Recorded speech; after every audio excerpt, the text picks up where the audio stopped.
बोलो भारत माता की, ಭಾರತೀಯ ಜನತಾ ಪಾರ್ಟಿಗೆ, ಇಲ್ಲಿ ಕೂತಿರುವಂತ ಮಹಿಳೆಯರಿಗೆ, ಇಡೀ ರ್ಯಾಲಿ ಉದ್ದಕ್ಕೂ ಗಂಡ್ಮಕ್ಳು ಎಷ್ಟು ನೂಕು ನುಗ್ಗಾಟ ಮಾಡಿದ್ರು ಇಲ್ವೋ ಗೊತ್ತಿಲ್ಲ, ಹೆಣ್ಮಕ್ಳಂತೂ ಸಿಕ್ಕಾಪಟ್ಟೆ ಮಾಡ್ತಾರೆ. ಹೆಣ್ಮಕ್ಳಿಗಿರುವಂಥ ಉತ್ಸಾಹ, ಈ ಪಕ್ಷದ ಮೇಲಿರುವಂತಹ ಪ್ರೀತಿ ಇವತ್ತು ಒಂದೇ ದಿನಕ್ಕೆ ಕೊನೆ ಆಗುತ್ತಾ ಹೇಗೆ? ನಮ್ಮ ಉತ್ಸಾಹವನ್ನ, ನಮ್ಮ ಪ್ರೀತಿಯನ್ನ, ಗೌರವವನ್ನ ಹಂಚಿಕೊಳ್ಳುವಂತಹ ದಿನ ಮೇ 10ನೇ ತಾರೀಕು. ಈ ಸಭೆಯಲ್ಲಿ ಉಪಸ್ಥಿತರಿರುವಂತಹ ಹೇಳೋದಕ್ಕೆ ನನಗೆ ಅಷ್ಟೇ ಉತ್ಸಾಹ ಹಾಗೂ ಗೌರವ ಎಲ್ಲವೂ ಇದೆ. ನಾನೊಬ್ಬ ಭಾರತೀಯಳು ಅನ್ನೋದಕ್ಕೆ ನನಗೆ ಎಷ್ಟು ಹೆಮ್ಮೆ ಇದೆಯೋ ಅದರಷ್ಟೇ ಹೆಮ್ಮೆ ನಾನೊಬ್ಬ ಬಿಜೆಪಿಯ ಕಾರ್ಯಕರ್ತಳು ಅನ್ನೋದಕ್ಕೆ ನನಗಿದೆ. ಕಾರಣ ನೂರಾರು, ಅದರಲ್ಲಿ ಒಂದು ಕಾರಣವನ್ನ ಹೇಳ್ತೇನೆ. ತಾಯಿ ಕೊಟ್ಟಂತ ಈ ಜನ್ಮವನ್ನ ತಾಯಿ ನಾಡಿಗೆ ಅರ್ಪಿಸಿಕೊಂಡಂತ ಹಲವಾರು ನಾಯಕರು ನನ್ನ ಪಕ್ಷದಲ್ಲಿದ್ದಾರೆ. ಅಂದು ವಾಜಪೇಯಿ ಹಾಗೂ ಇಂದು ನರೇಂದ್ರ ಮೋದಿಯವರು. ಹೀಗೆ ತಾಯಿಯಷ್ಟೇ ಈ ಪಕ್ಷವನ್ನ ಪೂಜಿಸುವಂತ ಒಂದು ಪಕ್ಷ ಯಾವ್ದಾದ್ರು ಇದ್ರೆ ಅದು ಭಾರತೀಯ ಜನತಾ ಪಾರ್ಟಿ ಅನ್ನುವಂತ ಹೆಮ್ಮೆ ನನಗಿದೆ.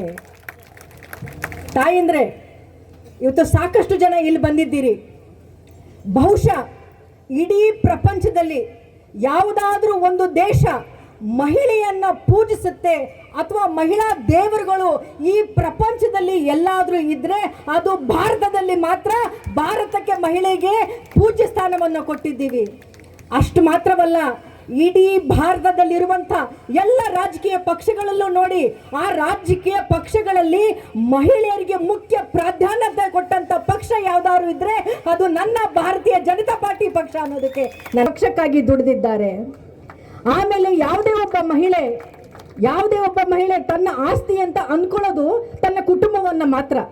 ಮಹಿಳೆಗೆ ತನ್ನ ಕುಟುಂಬ ಒಂದಿದ್ರೆ ಸಾಕು, ಇನ್ನೇನು ಬೇಡ ಅನ್ನುವಂಥ ಕಾಲ ಇದೆ. ಆದರೆ ಇಲ್ಲಿರುವಂಥ ಆಶಕ್ಕ ಅದಕ್ಕೆ ಮಾದರಿಯಾಗಿದ್ದಾರೆ. ತನ್ನಗಿರುವಂಥ ಒಂದೇ ಒಂದು ಆಸ್ತಿ ತನ್ನ ಮಗನನ್ನು ಕೂಡ ಪಾರ್ಟಿಗೆ ಕೊಟ್ಟಂತಹ ಅತ್ಯಂತ ಶ್ರೇಷ್ಠ ಮಹಿಳೆ ಆಶಕ್ಕನವರು. ಅವರನ್ನು ನೀವು ಅತ್ಯಂತ ದೊಡ್ಡ ಬಹುಮತದಲ್ಲಿ ಗೆಲ್ಲಿಸಬೇಕು. ಗೆಲ್ಲಿಸೋದ್ರ ಮೂಲಕ ರಾಜಕಾರಣದಲ್ಲಿ ಮಹಿಳೆಯರ ಸಂಖ್ಯೆ ಸಾಕಷ್ಟು ಕಮ್ಮಿ ಇದೆ. ನೀವು ಅತ್ಯಂತ ದೊಡ್ಡ ಬಹುಮತದಲ್ಲಿ ಗೆಲ್ಲಿಸಿ ಬಹುಶಃ ಹೆಮ್ಮೆ ಆಗುತ್ತೆ. ಇಡೀ ರಾಜ್ಯದಲ್ಲಿ ಒಂದೇ ಜಿಲ್ಲೆಯಲ್ಲಿ 2 ಮಹಿಳೆಯ ಅಭ್ಯರ್ಥಿಗಳನ್ನು ಕೊಟ್ಟಂತ ಯಾವ್ದಾದ್ರು ಜಿಲ್ಲೆ ಇದ್ರೆ ಅದು ನಿಮ್ಮ ಜಿಲ್ಲೆ ಅಂತ ಹೇಳೋದಕ್ಕೆ ನನಗೆ ಹೆಮ್ಮೆ ಆಗುತ್ತೆ. ಮೇ 10ನೇ ತಾರೀಕು ಕೇವಲ ಧರ್ಮದ ಹೆಸರಿನಲ್ಲಿ ಕುರ್ಚಿಗೋಸ್ಕರ ಆಸೆ ಪಟ್ಟು ಕಾಂಗ್ರೆಸ್ ಇಂದ ನಿಂತಿರುವಂತ ಅಭ್ಯರ್ಥಿಗೆ ನಾನು ಕೇಳ್ಕೊಳ್ಳೋದು ಇಷ್ಟೇ, ಅಣ್ಣ ನೀನಾಗ್ಲಿ ಬೇರೆ ಯಾರೇ ಆಗಲಿ ಸೇಡಿಗಾಗಿ ರಾಜಕಾರಣಕ್ಕೆ ಬರಬಾರ್ದು, ಸೇವೆಗಾಗಿ ರಾಜಕಾರಣಕ್ಕೆ ಬರಬೇಕು ಅಂತ ಹೇಳ್ತೀನಿ. ಹಾಗಂತ ಹೇಳ್ತಾ ಇಲ್ಲಿರುವಂತ ಎಲ್ಲ ಪ್ರಜ್ಞಾವಂತ ಮತದಾರರು ಮತ್ತೊಂದು ಅತಂತ್ರ ಸರ್ಕಾರವನ್ನು ಕೊಡಬೇಡಿ. ಇಡೀ ದೇಶದಲ್ಲಿ ನರೇಂದ್ರ ಮೋದಿ ಅವರು ಕೇವಲ ಪಕ್ಷ ಉದ್ಧಾರಕ್ಕಾಗಿ ಅಲ್ಲ, ಈ ದೇಶ ಉದ್ಧಾರಕ್ಕಾಗಿ ಏನಾದರೂ ಯೋಜನೆಗಳ ತಂದಿದ್ರೆ ಅದು ಸ್ಥಿರ ಸರ್ಕಾರ, ಬಹುಮತ ನೀವು ಕೊಟ್ಟಾಗ ಮಾತ್ರ ಆ ಧೈರ್ಯ, ಆ ಶಕ್ತಿ ಬರುತ್ತೆ. ರಾಜ್ಯದಲ್ಲೂ ಕೂಡ ರಾಜ್ಯದ ಅಭಿವೃದ್ಧಿ ಆಗಬೇಕು ಅಂದರೆ ದಯವಿಟ್ಟು ಅತಂತ್ರಗಳನ್ನಾಗಿ ಮಾಡದೆ ಒಂದು ಸ್ಥಿರ ಸರ್ಕಾರವನ್ನು ಕೊಡಿ. ಎಲ್ಲರೂ ಸಾಧನೆ ಮಾಡಿದ್ದಾರೆ.